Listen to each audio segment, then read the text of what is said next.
With a relentless focus on excellence in healthcare, Pullman Regional Hospital presents the Health Podcast.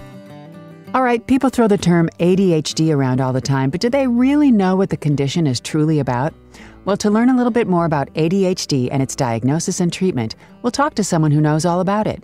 Today, we'd like to welcome Dr. Chad Sanders, a clinical neuropsychologist here at Pullman Regional. Hello, Dr. Sanders, and welcome. Hi, good morning. So glad you're here. Let's dive right in. What are the signs of having ADHD? So there are quite a few. If we go right to the DSM, there are two categories. There's primary inattentiveness and hyperactivity. And this is where colloquially people think of ADD versus ADHD. Technically, it all falls under the banner of ADHD, and there are three subtypes. There's predominantly inattentive, predominantly hyperactive, and combined. Your primary inattentive symptoms, and for anyone who has ADHD, you don't need to manifest every single one of these. It's about 5 or more for adults or 6 or more for kids. But basically for inattention, it's a variety of things, just like it sounds. Problems with focus, problems with following through on tasks, kind of stick-to-itiveness, difficulties with organization, structure, problems remembering appointments, obligations, stuff like that. Things that require a lot of sustained attention tend to be avoided. Often people with ADHD just don't do well with tasks that require a long burst of attention, and so you kind of have more of switching between tasks pretty quickly.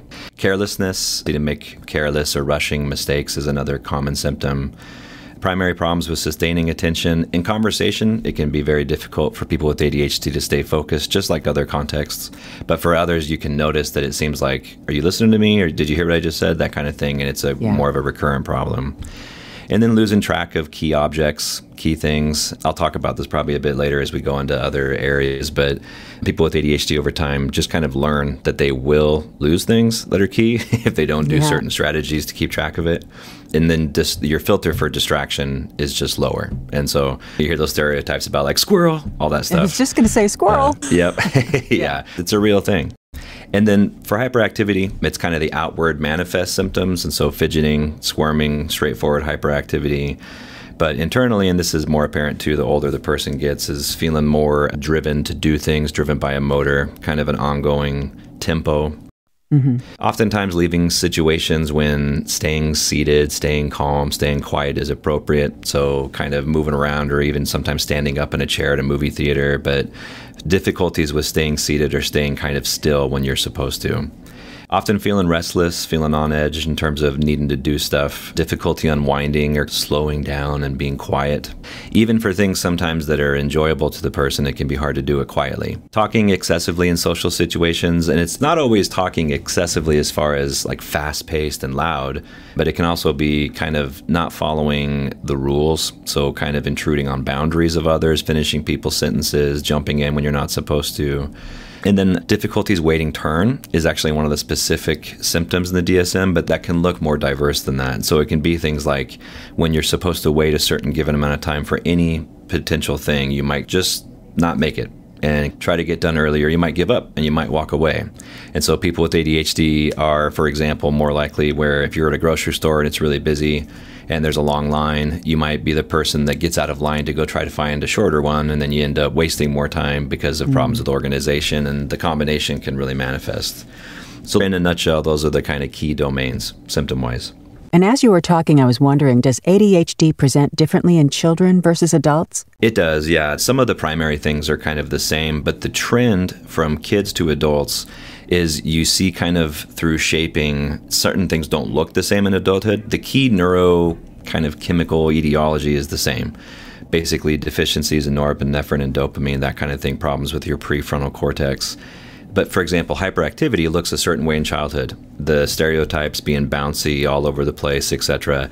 As people age, that changes. And usually it changes through kind of social consequence, private consequence, and you can kind of get shaped to where, as a kid, if you're getting out of your seat, bouncing around, big picture hyperactivity. But in adulthood, that might look like twirling a pen in your hand or twirling a ring on your finger or bouncing your leg versus bouncing your whole body. The inertia, the need for sensation doesn't go away, but the way a person learns to redirect and kind of do it in a more socially acceptable manner, that's what manifests. That's why there's a lot of misconceptions about things like, oh, there's a very distinct ADHD in adulthood that's not there in childhood. That's not true. ADHD is there in childhood. If it's not, you don't have ADHD. But it just looks slightly different over time as a person ages. And then there's other things. Sexism actually has a pretty big role on this for females. So children with ADHD, boys in general, regardless of ADHD, are given more latitude because that's kind of the way that our culture works. And so boys, there's less consequence, there's less immediate repercussions for being outwardly hyperactive and active in that way, disrupting others. Girls get consequenced more early. And it's not fair, but that is what it is as it stands. And so females are more likely to internalize that sensation seeking earlier in life. And that, unfortunately, as a population, can leave it slightly less likely to be seen for ADHD as time goes on because of learning to compensate. And the problem with that is that it doesn't go away. It just gets redirected, and that takes effort. That takes compensatory resource. And that's the true trend for adults anyway, is that there's just more resource and effort put in to compensate for some of those outward manifest symptoms in comparison to childhood. Fascinating. I'm learning so much. Now, of course, with the internet, it is so easy to self-diagnose anything and everything. How can people figure out if they truly should seek out a professional's opinion? Yeah, if you go on the internet and you look at the symptoms, you'll think you have ADHD. It's just one of those things where everybody has ADHD. You know, it's kind of a popular trend too, where like, oh, I'm so ADHD or I have ADHD. And it is a more common disorder, and those rates are kind of relatively on the rise, but not everybody has ADHD. And so the big thing to think about with that is the pervasiveness and the level of functional impact. And I have this kind of dumb phrasing with this where people who don't have ADHD and you ask them about it can think, oh yeah, I can think of times when I couldn't focus. And someone who has ADHD, like, oh yeah, I can think of times when I could focus. That there's this much more broad level of inattention on a daily level my whole life. And so the common things that bring people in for ADHD when they don't have ADHD, especially like here in Pullman, which is a college town, is you get to college and difficulty has totally ramped up. You're not used to it. College level coursework is a real thing that you're going to be confronted with. Not used to the level of work requirements, etc. And then you start to have problems with focus and concentration.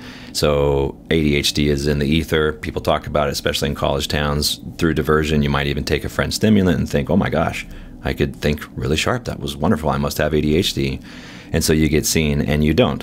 On a side note, like that stimulant example, response to stimulant medication is not diagnostic because anyone who takes a stimulant that day will notice, wow, my concentration is really a lot better and I can focus in. What you will notice if you take a stimulant every day, if you don't have ADHD, is it will cause you problems over time. You have cardiovascular issues, anxiety, acute stress, that kind of stuff. Whereas someone with ADHD won't manifest those problems. I was wondering if you could give us an example of a stimulant. Oh, sure. There's quite a variety these days. I mean, still predominant ones is Adderall, dextroamphetamine. Okay. And I just wanted to make sure, you're not saying caffeine or anything like that. You're talking about actual...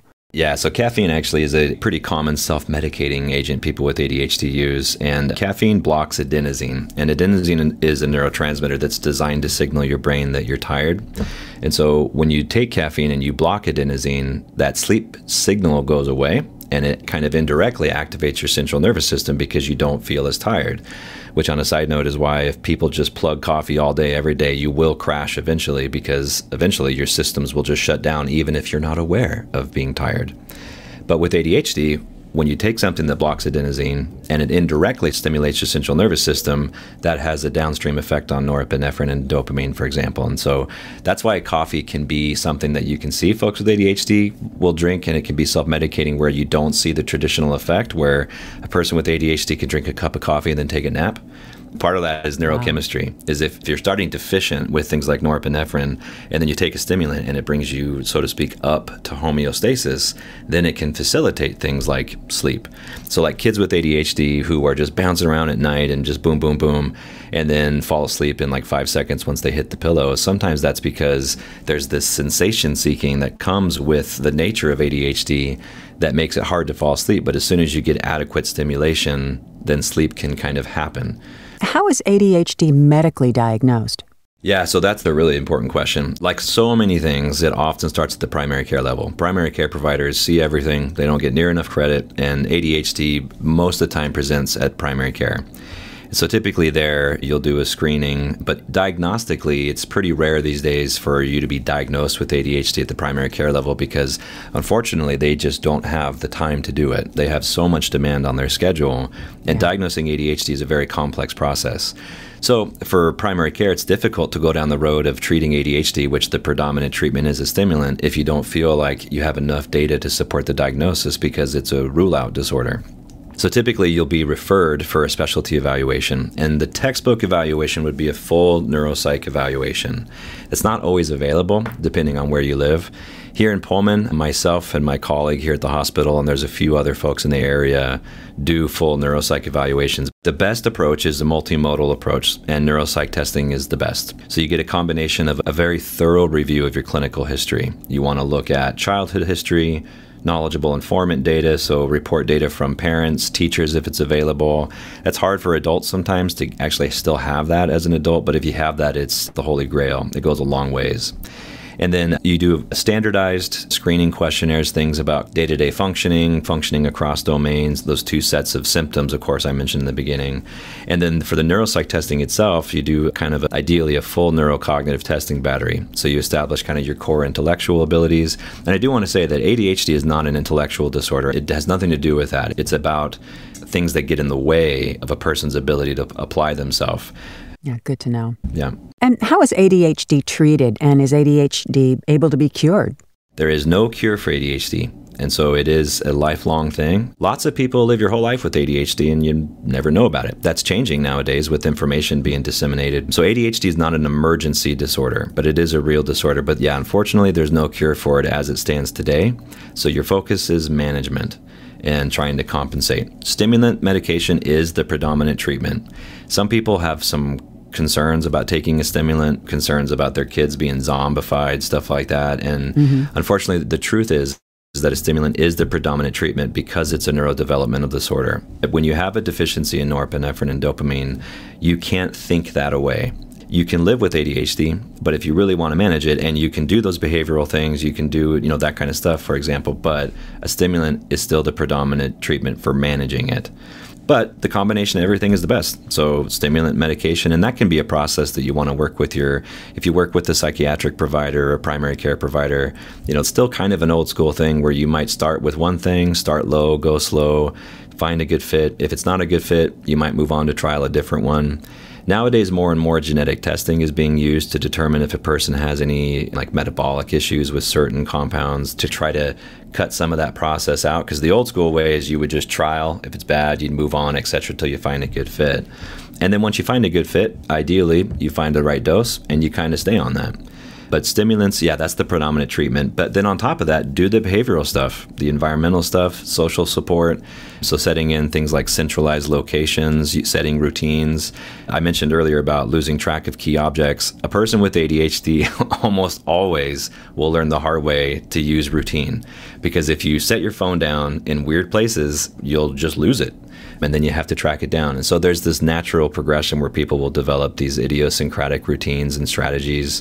One that comes up a lot for people with ADHD are what are called obstruction strategies. So if you put things you just don't want to forget, put them in front of your door where you don't even have to remember anymore because the door will remind you because you can't open it. I do. So things like that. Yeah, me too. As you were doing the list, I was like, check. But you have to have 5 or more of the symptoms you described, right? Yep.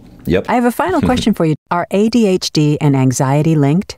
Yeah, so the most comorbid issue with ADHD is anxiety along with depression too. And so commonly co-occurrent that's usually one of the primary drives for doing a thorough differential is to differentiate if there is anxiety versus ADHD.